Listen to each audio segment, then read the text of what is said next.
So we're continuing now with lesson 5, and we've just finished configuring after dialog submit event, the after dialog validate event, to actually save the edits that we've made to the database. Before we close the Genie down, let's just quickly look at some of the other options in the builder here.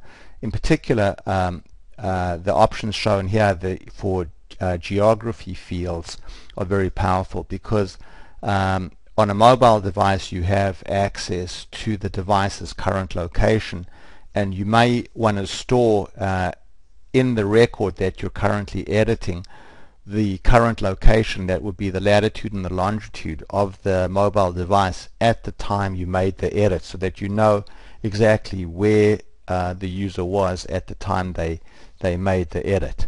So let's go ahead now and click the OK button to close this dialog down, and then go to working preview and make an edit. So let's, for example, click on the second row here for Anna, and then let's go and change this address here from 222 to say 111, and then go ahead now and click the submit button, and you'll see two things happening. You'll see that the edit got persisted over here, and also that the list control got updated automatically to reflect the edit that was made.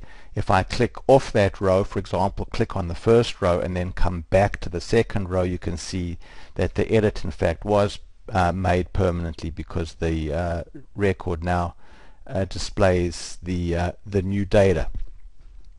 So now, before we end the lesson, there are a few other things we'd like to do. First of all, you can see that there's nothing displayed here for the image control. So we have an image control, but there's nothing being displayed.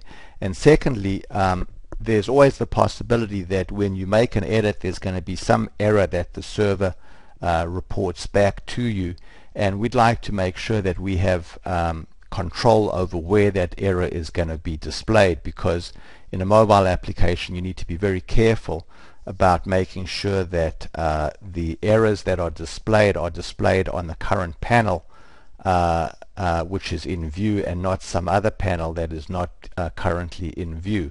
So I'm going to go back to design mode now and go back to controls, and then what I'd like to do is make sure that if there are any errors that take place, that they get displayed over here directly after the image control.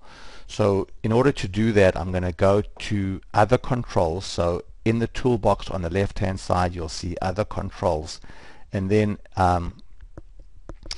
in that list of other controls you'll see there's a control here called Placeholders. So just go ahead there and click Placeholders, and that's going to add a placeholder to the list of controls, and the default ID for the placeholder is just placeholder number 1, but we'd like to give it a more meaningful ID. So let's double click over there on ID and replace placeholder 1 with global update errors. So just type in global update errors, and then go ahead now and click the OK button.